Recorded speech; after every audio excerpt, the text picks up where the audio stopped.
Soulmate के हवाले से जब बात करें तो इसमें कैसे पता चलेगा कि जो आपका जीवन साथी बना है वो सोलमेट है या नहीं है? अब अगर हम इस बारे में, बहुत अच्छा सवाल है आपका, अगर हम इसके ऊपर बात करें तो देखिए डिफरेंट वेज हैं इसके। अब एस्ट्रोलॉजिकल वे से भी आप जो है अपना सोलमेट जो है कैलकुलेट कर सकते हैं, न्यूमरोलॉजिकल वे से भी कर सकते हैं। रूहानी एतबार से इस्लाम में जो हमें एक तरीक़ा बताया गया है सोलमेट को फाइंड आउट करने के लिए, हर चीज़ के लिए सबसे बेस्ट चीज़ है इस्तिखारा। जो भी चीज़ आप करें उसमें अगर आप इस्तिखारे का सहारा ले लेते हैं तो फिर वो आपके लिए बेहतर ही होगी अगर उसका जवाब पॉजिटिव के अंदर है। लेकिन जो है बहुत सारे लोग ऐसा करते हैं कि जब तक उनका डिज़ायर्ड रिज़ल्ट नहीं आ रहे तो फिर वो एक मतलब तशवीश का शिकार हुए हुए होते हैं और उसके ऊपर वर्कआउट नहीं करते, तो उन लोगों की लाइफ के अंदर प्रॉब्लम आती है। अब जब हम इस्लामिक एंगल से बात कर रहे हैं अपने सोलमेट को फाइंड आउट करने के लिए, तो उसके लिए सबसे बेहतरीन चीज़ यही है कि नफिल बराए हाजात पढ़े जाएं और अल्लाह ताला से यही दुआ मांगी जाए कि जो मेरे हक़ में बेहतर है अल्लाह ताला जिनसे मेरा मतलब जोड़ा बना हुआ है वही अगर मेरी लाइफ के अंदर आ जाए तो वो बहुत ज़्यादा अच्छा रहेगा। फिर अगर हम बात करते हैं माइंड साइंसेस के हवाले से, तो इसके अंदर डिफरेंट काइंड्स की मेडिटेशन इन्वॉल्व हैं, कैलकुलेशन का सहारा भी लिया जाता है, तो फिर उसके बाद हम सोलमेट को ईज़िली फाइंड आउट कर सकते हैं। ये प्रोसेस जितने भी माइंड साइंसेस के हैं, कोई भी प्रोसेस जो है दायरे इस्लाम से बाहर नहीं है। ये तमाम चीज़ें माइंड की ट्रेनिंग है, इसके अंदर कोई भी चीज़ गैर शरई बिल्कुल नहीं है और इन तमाम चीज़ों का कोई भी साइड इफ़ेक्ट है ही नहीं, क्योंकि इन तमाम माइंड की ट्रेनिंग के अंदर कोई अमलियात नहीं है, कोई ऐसे प्रोसेस नहीं है जो कि जो है मॉडर्न वर्ल्ड के हवाले से भी प्रॉब्लमेटिक हों या हमारे रिलीजन के हिसाब से भी प्रॉब्लमेटिक हो। कोई रिलीजन को फोकस करके माइंड साइंसेस नहीं बनाया गया, ये तमाम रिलीजन्स के लिए यकसा है।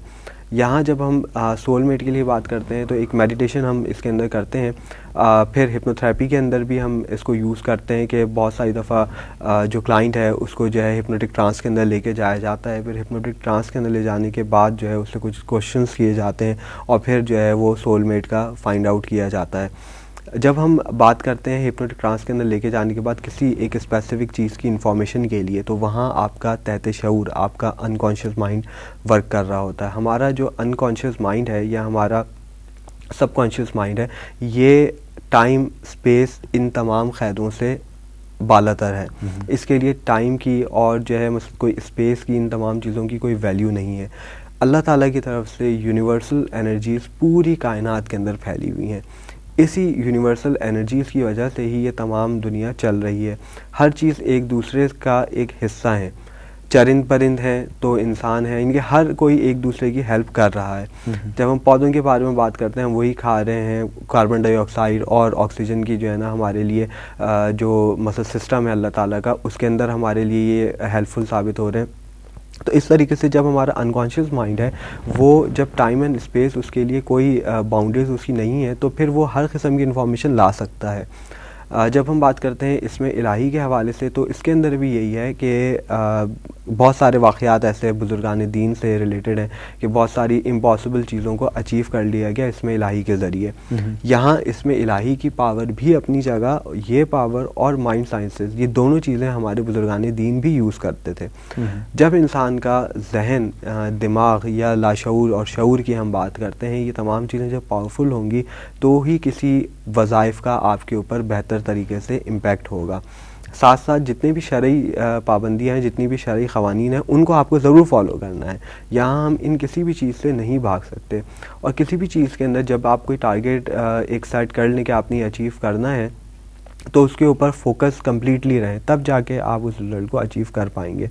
अब जहाँ तक शादी वगैरह के हवाले से बातचीत हो रही थी, तो जिन लोगों की भी लाइफ के अंदर ऐसी नेगेटिविटी आ रही है, तो सबसे पहले ये देखें कि उनके लिए कौन सा ऐसे फेवरेबल टाइम है या कहाँ उनको ऐसे मौक़े मिले, और जो है फिर अगर वो उसको खोते हैं तो फिर उनकी लाइफ के अंदर प्रॉब्लम आती है। न्यूमरोलॉजी के टर्म्स के अंदर एक साइकिल होता है 9 ईयर्स का। हर शख्स की लाइफ के अंदर 9 ईयर्स का एक साइकिल चलता रहता है, क्योंकि 1 to 9 नंबर्स हैं, तो 1 to 9 ईयर्स का एक साइकिल चलता है।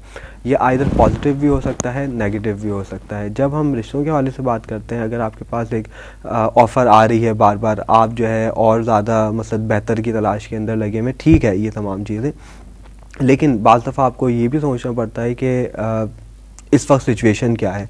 उस सिचुएशन के हवाले से अगर आप वर्कआउट करेंगे तो वो ज़्यादा बेहतर रहेगा। तो जब हम एक साइकिल को छोड़ देते हैं एक दफ़ा, यानी कि मतलब कोई अगर आपके पास कोई अच्छी अपॉर्चुनिटी आ रही है आप उसको मिस करते हैं तो फिर 9 ईयर्स की ट्रैक के अंदर आपके लिए प्रॉब्लम आ जाती है। तो कोशिश ये की जाए कि अगर कभी भी ऐसी बात हो तो जो है यही जो प्रोसेस मैंने अभी पहले रिपीट किया था वो करते जाएँ, यानी कि आयतुल कुर्सी वाला और सूरह इखलास वाला, ये बहुत ही बेहतरीन तरीक़ाकार है। प्लस मेडिटेशन ज़रूर करते जाएँ, वाइट लाइट, अपने आप को हमेशा पॉजिटिव रखें, सदक़ा खैरात करते रहें, तो तमाम चीज़ें इंशाअल्लाह बेहतर होती जाएंगी। बहुत शुक्रिया मज़हर भाई, इतनी अच्छी बातें हुई। इसमें अभी हम जब बात कर रहे थे सदका खैरात की, वो बात कंप्लीट कर लेते हैं और उसके बाद हमारे प्रोग्राम का वक्त भी अब इख्तिताम को पहुंच रहा है। तो सदका और खैरात के बारे में जो सवाल पूछा था उसको कंप्लीट करेंगे प्लीज़। जी देखिए, अब यहाँ पर जब मैं बताता हूँ कि जो है ना पहले सदका खैरात किया जाए, हर चीज़ का मैं बता रहा था कि मतलब बहुत लंबा इसका आंसर है।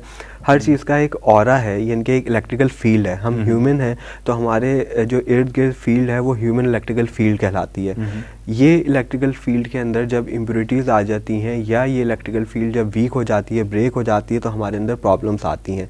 साइंटिफिकली वे के अंदर हम बात कर रहे हैं, तो जब हम इस्लामिक वे से बात करते हैं तो अल्लाह ताला ने ख़ुद जो है हमारी रूह का तस्करा किया हुआ है। हमारी जो बेस है वो हमारी रूह है। इस रूह का एक ख़िलाफ़ है जिसे आप साइंस ऑरा कहती है। इसके अंदर जब प्रॉब्लम्स आ जाती हैं तो ये फ़िज़िकल हो या जो है हुज़ूर सल्लल्लाहु अलैहि वसल्लम का भी इरशाद यही है कि सदका जो है तमाम दुख परेशानियों और बलाओं को खा जाता है। साइंटिफिकली तौर के ऊपर तो अब प्रूव हुई है तमाम चीज़ें, इस्लामिक पॉइंट ऑफ व्यू से बहुत पहले हमें प्रूव करके बता दी गई थी कि सदका खैरात आपकी तमाम परेशानियों से निजात का वाहिद ज़रिया है। तो ये सदका खैरात करना बहुत ज़्यादा ज़रूरी है। कोई भी प्रोसेस करने से पहले, चाहे वो इस्म हो या जो है कोई आपका स्पेसिफिक टारगेट हो, इस चीज़ को अगर आप अपना रूटीन बना लें कि आप कोई भी काम करने से पहले सदका खैरात ज़रूर करें, तो आप देखें उसमें आपको बहुत ज़्यादा बेटरमेंट आएगी। क्योंकि जो आपका ऑरा है, जो आपकी इलेक्ट्रिकल फील्ड है, उसके अंदर बहुत ज़्यादा इम्प्रूवमेंट आने लगती है। ये इलेक्ट्रिकल फील्ड हमें अक्सर जो है महसूस भी हो जाती है। बाज़ दफ़ा हमें करंट लग जाता है किसी भी चीज़ से। सर्दी के अंदर ऐसा बहुत होता है, गाड़ी को अगर आप जो है बाहर उतारते हैं तो दरवाजे से आपको शॉक लगता है। ये भी एक इलेक्ट्रिकल फील्ड है, लेकिन उसका ऑरा नहीं है, इलेक्ट्रिकल फील्ड के हवाले से बात हो रही है। ये electrical field non living things के अंदर जब हम देखते हैं तो बहुत सारे ऑब्जेक्ट्स ऐसे होते हैं जो हमें बहुत ज़्यादा अट्रैक्ट करते हैं। वो उसकी इलेक्ट्रिकल फील्ड अच्छी है या उसका ऑरा बहुत अच्छा है तो हम उसकी तरफ अट्रैक्ट होते हैं। इसी तरीके से पर्सन टू पर्सन भी ये वेरी करता है ऑरा आपका। जब हम किसी ह्यूमन बीइंग के ऊपर बात करते हैं तो बहुत सारी दफ़ा ऐसा होता है कि अल्लाह के कोई नेक बंदे हैं, वो अगर उनका ज़ाहिरी यानी कि मतलब कपड़े वगैरह अच्छे नहीं पहने हुए, लेकिन आप उनकी तरफ अट्रैक्ट होते हैं। एज़ कम्पेयर टू अगर कोई ऐसा पर्सन है कि जो है इस यानी कि मतलब फ़िज़िकल टर्म्स के अंदर बहुत ज़्यादा सुपर रिच है, लेकिन आप उसकी तरफ बाज़ दफ़ा अट्रैक्ट नहीं होते। ये उसके ऑरा की वजह से है। यही ऑरा की डेवलपमेंट आपके ब्रेन एंड माइंड आपको उसके अंदर हेल्प करता है। सदका खैरात आपको जो है वो नेगेटिविटी रिमूव करने के अंदर हेल्प करते हैं। तो ये मोस्ट इंपॉर्टेंट चीज़ है। सदका खैरात के अंदर तो बहुत सारी चीज़ें फिर आती जाती हैं। इंशाअल्लाह इसको भी एक पूरा प्रोग्राम में करूँगा कि सदका क्या करना चाहिए, किस तरीके से करना चाहिए, खैरात किस तरीके से करनी चाहिए, और साइंटिफिकली और इस्लामिक पॉइंट ऑफ व्यू थोड़ा बहुत बताने की मैंने कोशिश की है, लेकिन इस पर कंप्लीट इंशाल्लाह प्रोग्राम करेंगे। बहुत बहुत शुक्रिया मज़हर भाई, शुक्रिया आपकी बातों का। और इसके साथ ही हमारे आज के प्रोग्राम का वक्त भी अब इख्तिताम को पहुंचता है, तो इंशाल्लाह हम कल फिर हाजिर होंगे। तो ठीक है जी। जैसे भी बात कर रहे थे सदका खैरात की, और इन्होंने एक बात की जो बहुत ही पॉइंट वाली है, वो ये है कि सदका खैरात नेगेटिविटी को ख़त्म करता है। और दूसरी बात आपके लिए ये है कि अगर आपकी थिंकिंग किसी भी चीज़ के बारे में पॉजिटिव होगी तो ही वो काम पॉजिटिव होगा और उसमें ज़्यादा चांसेस होंगे आपकी कामयाबी के। तो हमेशा अपनी सोच को पॉजिटिव रखिए और हमेशा अच्छा सोचिए। इंशाल्लाह आप जिस भी काम को शुरू करेंगे वो आपके लिए अच्छा होगा। अपने मेज़बान आबिद हुसैन को आज के प्रोग्राम दी लाइट से इजाज़त दीजिए। इंशाल्लाह फिर मुलाकात होगी। अल्लाह नेगहबान।